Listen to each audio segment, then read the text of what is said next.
Hello everyone, welcome to my channel. My name is Rashi Goyal and in this video we are going to solve this when 4 power x plus 16 power x is equals to 272 and we have to find the value of x. So let's start with today's video and check its solution.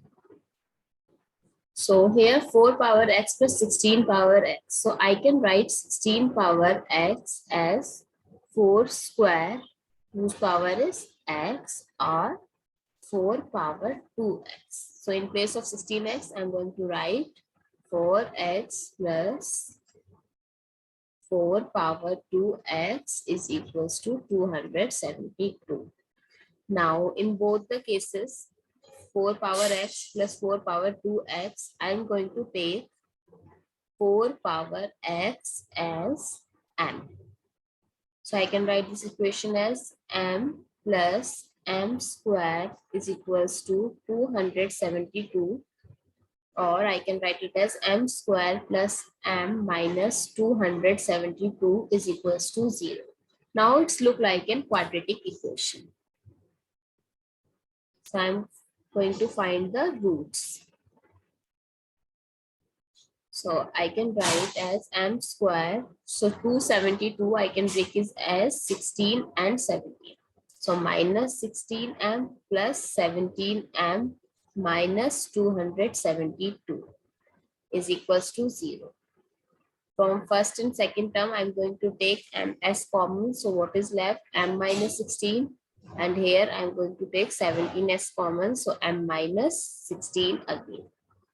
So if I'm going to take m minus 16 common throughout the equation, so what is left? M from here and plus 17 from here. So we have two roots. First is m minus 16 and second is m plus 17.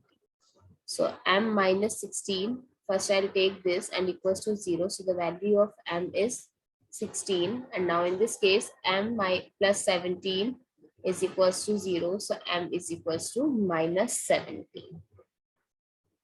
Now we know that we assume that let 4x is equals to m. So for first, I'm going to take 17. So 4x is equals to minus 17. So this is negative. So this is false statement.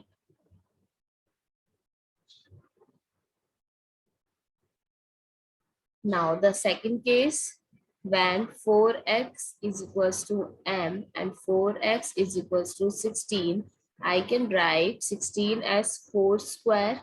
Both have same base, so that means x is equals to 2. So the value of x will be 2 for this case. I hope it's clear. Thank you so much for watching this video. Please stay tuned and don't forget to subscribe to my channel. Thank you.